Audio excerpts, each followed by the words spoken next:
안녕하세요. 김시안 원장입니다.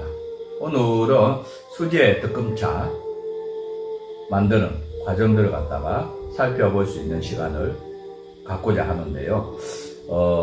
오늘의 수제 뜨끔차는 임무초 수제 뜨끔차를 갖다가 살펴보겠습니다. 임무초 같은 경우에는 눈을 밝게 해주고 정을 보하며 붓는 것을 내리고 오래 먹으면 몸이 좋아진다. 피가 거슬려 오르고 열이 나고 머리가 아프고 속이 답답한 것을 치료한다. 또한 두드러기가 나거나 가려울 때 줄기를 다려 목욕한다. 여성들의 생리불순, 생리통 완화시켜주는 효과가 있으며 우울증, 기억력 장애, 불안감 감소 등에 좋다.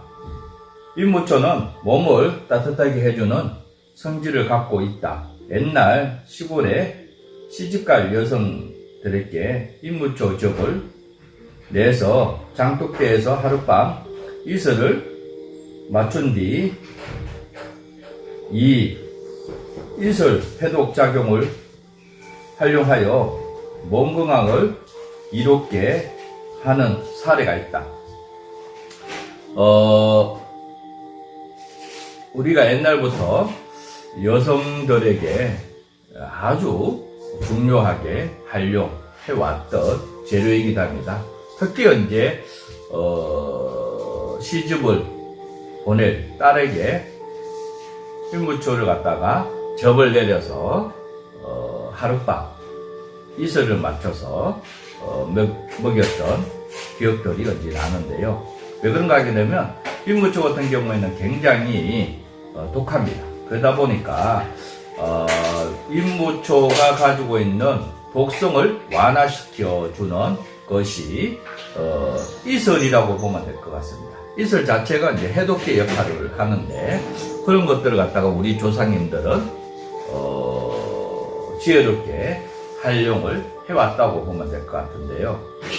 그래서 또한 임무초 같은 경우에는 여름이 오기 전에 즙을 내려서 먹어왔던 사례들이 있습니다. 왜 그런가 하게 되면 더위를 이겨내는 역할들도 하고 있기 때문에 그렇게 우리 조상님들은 활용을 해왔는 재료이기도 합니다.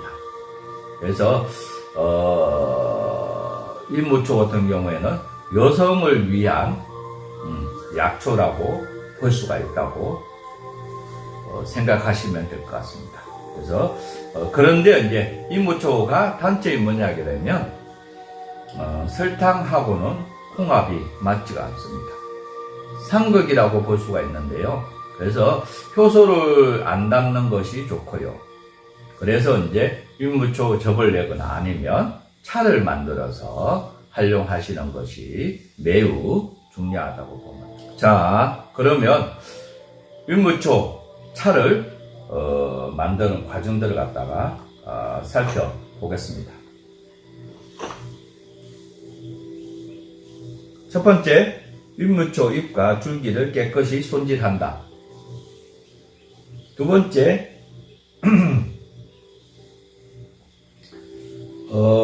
임무초를 썰어서 준비를 하셔야 되는데 약 한 썰어서 준비를 하셔도 되고요. 잎 자체를 갖다가 뚝뚝 뜯어서 크기 그대로 활용을 하셔도 됩니다. 이렇게 해서 이제 팬에 덮는 과정으로 넘어가시면 될 것 같습니다. 세 번째, 덮은 재료를 비벼준 뒤에 털어서 건조한다. 덮을 때에 불은 중불로 이제 하시는 것이 좋고요. 그래서 이제 덮고 난 다음에 재료를 갖다가 채반에다가 아니면 멍석에다가 유념을 하시면 될 것 같습니다. 그래서 유념을 할 때 저게 임무초 잎이 돌돌 말릴 수 있도록 말아질 수 있도록 유념을 하시는 것이 중요하다고 보면 될 것 같습니다. 그런 과정들을 왜 하냐 하게 되면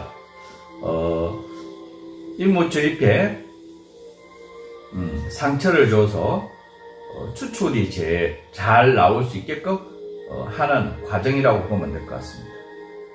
네 번째, 털어서 건조한 재료를 다시 덮는다.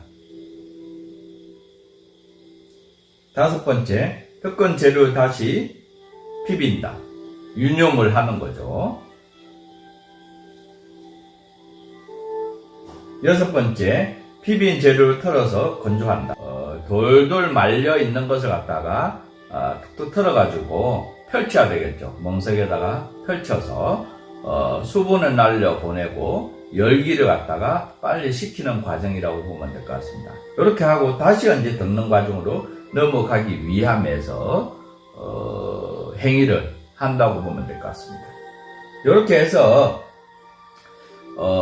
덮고 비비고 유념하고 그러고 나서 돌돌 말려 있는 것을 갖다가 털어서 펼쳐놓게 되면 수분을 날려보내고 열기를 내려놓게 되고요. 다시 덮는 과정으로 넘어가고 이것을 반복해서 7번 정도 반복을 해 주셔야 됩니다. 그래야지만 아주 좋은 질 좋은 차가 만들어질 수가 있습니다. 요때에 이제 타지 않게 하셔야 되고요. 또한 비빌 때에 덮을 때에 너무 많이 덮게 되게 되면 잎이 이제 수분이 다 날아가게 되고 수분이 다 날아가게 되면 비빌 때에 다 깨지죠. 그렇기 때문에 덮을 때에 잘 덮으셔야 됩니다. 그래서 덮는 과정에서 잎이 너무 빨리 수분이 날아가 가지고 부서질 정도로 하시게 되면 차의 가치가 떨어지게 됩니다. 그렇기 때문에 6, 7번 때까지는 완전한 수분을 날리는 게 아니라 차가 녹차처럼 돌돌 말릴 수 있게끔 하는 행위를 해주는 것이 아주 중요하다고 보면 될 것 같습니다. 그러고 난 다음에 7번째 건조한 재료를 갖다가 열 처리를 한다. 그래서 이 반복해서 7번 과정으로 넘어가게 되고 그것을 갖다가 8번째는 아주 약불로 완전 재료가 돌돌 말려있는 상태에 수분이 완전 날아가게 되고 차의 맛을 이제 잡아나가는 겁니다. 그래서 고소하고 구수하고 쓴맛이 완화되게끔 또한 추출이 잘 될 수 있게끔 하는 행위를 한다고 보면 될 것 같습니다. 이렇게 해서 차의 맛을 완성도를 갖다가 높이는 과정이라고 보면 됩니다. 이것을 갖다가 열처리라고 합니다. 또한 이제 만내기라고 하기도 하고요. 그래서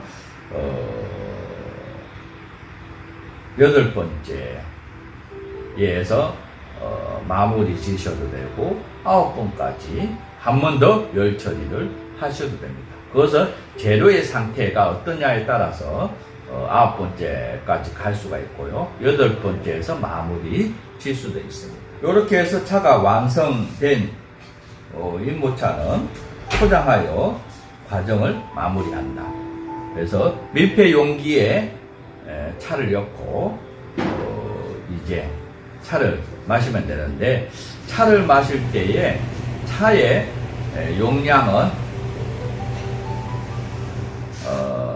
2g에서 3g 정도의 다관에다가 넣고 물의 온도는 한 80도 75도에서 80도 사이에 물의 온도를 이용을 하시면 될 것 같습니다. 그렇게 해서 30초 정도에서 우려내서 차를 마시면 될 것 같고요. 그렇게 되면 너무 이제 다관 속에 오래 놔두게 되면 너무 써지게 되고 떫어지게 되네 30초 정도로 해서 우려내시는 것이 가장 좋다고 보면 될 것 같습니다. 이렇게 해서 하루에 한 2번 정도 차를 마시는 행위를 하시면 참 좋을 것 같습니다. 오늘 여성들에게 아주 좋은 수제 덕금차 또한 여름을 해결할 수 있는 차라고 볼 수가 있는데 일모초 수제 덕금차를 갖다가 간단하게 살펴볼 수 있는 시간을 가졌습니다. 다음 시간에도 기대해 주시고 지켜봐 주시면 감사하겠습니다. 그래서 계속 산야초 수제 덕금차를 이어가고자 합니다.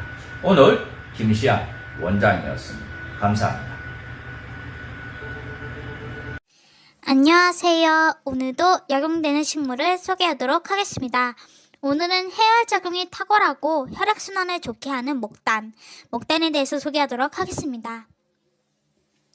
중국 명나라 시대 구우가 기술한 정등신화 내용 중 목단 등기에 수록된 일화를 소개하겠습니다. 오랜 옛날 한 선비가 이웃마을에 놀러갔다가 술이 거나게 취해 산마루를 넘어오는데 어디선가 가늘픈 여인의 신음소리가 나는 것을 듣게 됩니다. 선비가 걸음을 멈추고 소리가 들리는 곳으로 가보니 아리따운 여인이 큰 나무 밑에 쓰러져 있었고 선비가 깜짝 놀라 왜 그러냐고 묻자 여인이 친척집에 다녀오다가 다리가 삐어 걸을 수 없다고 하자 여인을 부축해 집까지 데려다 준다고 합니다. 선비는 여인의 집에 극진한 대접을 받고 이튿날 새벽으로 집에 돌아오는데 여인이 오늘 밤에도 어제 만났던 곳에서 기다리겠다고 하자 흔쾌히 수락하고 기가를 했다고 합니다. 집으로 돌아온 선비는 해가 저문 즉시 어젯밤 여인을 만나는 곳으로 갔더니 커다란 꽃이 수놓은 등롱을 들고 기다리고 있었다고 합니다. 이후 두 사람은 깊은 사랑에 빠졌는데 이때부터 선비의 몸이 눈에 띌 정도로 수척해졌고 이 소문은 동네에 쫙 퍼졌다고 합니다. 동네 청년들은 선비의 거동이 수상하다 하며 몰래 선비의 뒤를 따라갔더니 두 사람이 한밤중에 만나 다정히 손을 잡고 잡초가 우성한 오래된 무덤 관뚜껑을 열고 들어가려는 것을 목격했다고 합니다. 다급한 청년들이 선비의 이름을 부르며 달려갔으나 관은 닫혀버리고 아무리 열려고 해도 열리지 않았으며 무덤 옆에는 두 사람의 길을 비추었던 등록만 낙동그려져 있었다고 합니다. 이후 마을 사람들은 선비를 두 번 다시 볼 수 없게 되었고 이듬해 무덤 주변에 큼지막한 꽃이 피는 식물이 자랐다고 하는데 이 일화에 등장하는 식물이 바로 목단입니다. 목단은 중국의 원산지로 우리나라는 신라 26대 진평왕 시절 당나라에 갔던 사신이 당태종으로부터 혼색, 자색, 백색 그 목단꽃을 그려진 그림과 함께 씨앗 3대를 받아온 것이 시초입니다. 목단은 고금을 망라하고 꽃이 큼지막하고 화려하여 모두가 좋아하고 중국은 목단꽃을 꽃 중의 왕이라는 의미로 화양이라고 부르고 나라의 꽃으로 지정했다고 합니다.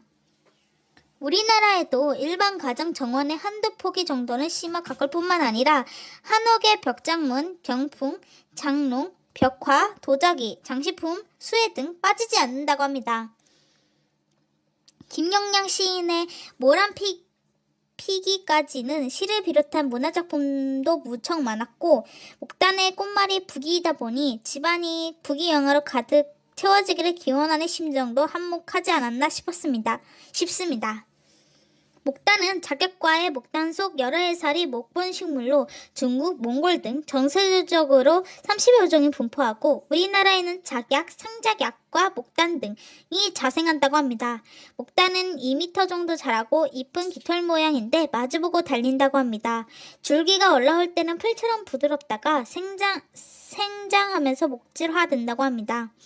5월에는 백색, 홍색, 자색꽃이 피는데 지름이 15cm 이상 되는 것이 있고 꽃은 다른 식물에 비해 무척 크지만 개화하고 일주일 정도만 미미한 향기가 풍긴다고 합니다. 꽃이 지면 별 모양의 열매가 달리고 뿌리는 땅속으로 여러 갈래 뻗어나간다고 합니다. 목단은 꽃이 큼지막하게 꽃 중의 왕인 화왕, 작약꽃과 비슷하나 줄기가 나무여서 목작약, 청주한 흰꽃은 꽃 중의 왕이라서 백화왕, 화려함과 덕을 지니어 부기화 또는 부기초, 천하에서 제일 가는 향기와 빛깔이라서 천향국색, 낙양화, 상객, 화신, 화사, 귀객 등 다양한 이름으로 불리웁니다. 목단은 광상동맥과 말초혈관을 확장시켜 혈압을 떨어뜨리고 위정운동을 강화하고 경직된 근육을 인화한다고 합니다. 혈소판 응집을 억제하여 뭉친 어혈을 없애주고 생리불순을 치료하고 항염증, 항세균, 항바이러스, 지혈작용을 하고 통증을 완화한다고 합니다. 맛은 쓰고 매우며 성질은 차고 우리 몸의 심장과 간장을 이롭게 하는 약재이고 목단은 뿌리 껍질 외 꽃도 약재로 쓸 수 있고 꽃은 꽃봉오리가 맺었을 때 따서 살짝 덮어 차로 우려내 마시거나 35도 술을 담가 마신다고 합니다. 뿌리 껍질은 가을부터 이듬해 봄에 뿌리를 캐서 잔뿌리와 속심을 버리고 뿌리 껍질만 다려 먹거나 35도 술을 담가 마시고 뿌리를 캐서 뿌리 껍질을 세로로 잘라 심을 제거하여 말린 것을 목단피라고 하고 뿌리에 칼을 대지 않고 심을 당겨 빼서 말린 것을 통목당이라고 합니다. 목단은 꽃이 크고 아름답고 화려할 뿐만 아니라 울타리 안에 심는 부귀를 상징하는 식물로 꽃이 비슷한 자격과 함께 관상용으로 심으면 좋다고 합니다. 여기까지 목단에 대한 소개였고요. 감사합니다.